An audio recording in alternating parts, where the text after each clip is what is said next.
আমার বাচ্চাকে আমি দুধ কিনে দিতে পারতেছি না এবং আমি প্রায় 3 কিলোমিটার আমি পায়ে হেঁটে আসছি রোদের মধ্যে। সকাল থেকে এখন তো কিছু খাইও না। আমি একজন সাবেক সৌদি প্রবাসী। আমি রিয়াদে দীর্ঘ 10 বছর ছিলাম কর্মরত অবস্থায়। ওখানে আমি এই পর্যন্ত 1,20,00,000 টাকা পাঠিয়েছি, যেটা আমার মায়ের অ্যাকাউন্টে পাঠিয়েছিলাম। এটা আত্মসাৎ করেছে আমার বোন রেহানা আক্তার এবং শাহেদ আলী। আমি এই পর্যন্ত প্রবাসী কল্যাণ মন্ত্রণালয়ে 4 বার আজকে নিয়ে কমপ্লেন করেছি এবং বংশাল থানায় 3টা জিটে একটা অভিযোগ এবং 2011 সেপ্টেম্বরের 11 তারিখে একটা মামলা হয় 25-এর, তারপরেও আসামির অ্যারেস্ট হয় না। ইভেন ডিবি অফিসেও আমি কমপ্লেন করেছি, জাতীয় মানবাধিকারও কমপ্লেন করেছি। আমি কমপ্লেন করে কোথায় আমি কোনো প্রতিকার পাইনি। এখন আমি ন্যায় বিচারের জন্য এখন দাঁড়ে দাঁড়ে ঘুরতেছি। আমি প্রবাসী কল্যাণ মন্ত্রণালয়ে আমি আসছি আজকে আবার অভিযোগ দেওয়ার জন্য।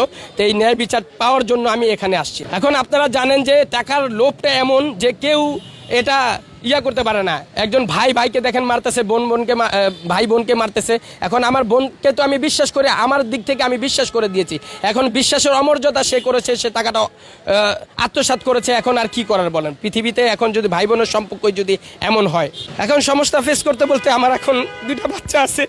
আমার বাচ্চাকে আমি দুধ কিনে দিতে পারতেছি না এবং আমি প্রায় 3 কিলোমিটার আমি পায়ে হেঁটে আসছি রোদের মধ্যে।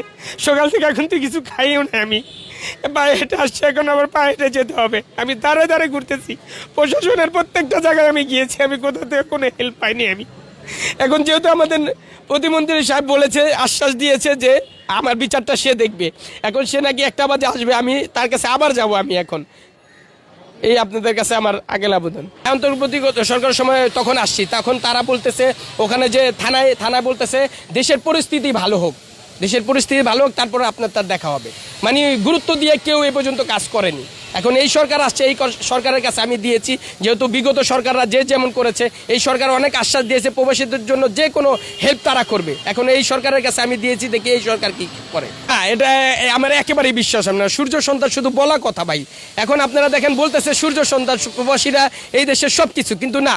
এই দেশের আমার মতো মানুষ, যেমন আমার মতো অনেক প্রবাসী আছেন, দেখেন দাঁড়ায় দাঁড়ায় ঘুরতেছে, এয়ারপোর্ট থেকে নিয়ে প্রত্যেকটা জায়গায় ঘুরতেছে। এখন এই কথাটা একটা প্রসঙ্গ আছে বলে প্রবাসীদের টাকা নিয়ে প্রবাসীরা চলে যায়, ঠিক আছে। একজন গাইডলাইন দেওয়ার মতো হয়তো কেউ থাকে না। আর প্রবাসীরা জানেন দীর্ঘদিন বিদেশে থাকার মতো তাদের মন মানসিকতা অন্য রকম হয়ে যায়, ঠিক আছে। তাদের মন মানসিকতা অন্য মতো, প্রবাসীদের সাথে সবাই প্রতারণা করে। কিন্তু আইনের দিকে একটা দৃষ্টিপাত দেওয়া উচিত প্রবাসীদের দিকে, যে প্রবাসীরা কোনো হেল্প নিয়ে গেলে যাতে এটা হেল্প করে দেয়। আমাকে বিগত আগেও জেলা প্রশাসক স্যার এখানে ডিসি এখানে পাঠানো হয়েছে প্রবাসী কল্যাণ মন্ত্রণালয়, সেখানে অতিরিক্ত ম্যাজিস্ট্রেট স্যার একজন আমাকে বলে যে সরকারকে বলেন প্রবাসীদের জন্য আলাদা আইন খুলে দিতে। এখন সব জায়গায় যদি সব জায়গায় সুরক্ষা পায়, একজন প্রবাসী কেন পাবে না? ওনার কথারও একদিকে খারাপ বলেন যে প্রবাসীদের জন্য আলাদা আইন করা উচিত। আমি সরকারকে বলবো প্রবাসীদের জন্য আলাদাই একটা আইন করা দরকার, যেন প্রবাসীদের যে কোনো সমস্যা বলে প্রবাসীদের পাশে সরকার এবং প্রশাসন থাকে। আমি একটাই বলতে চাই যে যেই যাবেন নতুনভাবে নিজের একটা অ্যাকাউন্ট খুলবেন ভাই, কারণ আমার মতো কেউ প্রতারিত হবেন না।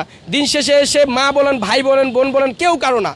আপনারটা আপনাকেই দেখতে হবে। নিজের একটা অ্যাকাউন্ট খুলবেন, ফ্যামিলিতে যতটুকু লাগবে ততটুকু খরচ দেন, আর বাকি শেষে নিজের হ্যাসেলটা নিজের কাছে রাখেন, নিজের সম্পত্তিটা নিজের কাছে। শেষে যখন দেশে আসবেন যাতে সচ্ছলভাবে পরিবার নিয়ে চলতে পারে।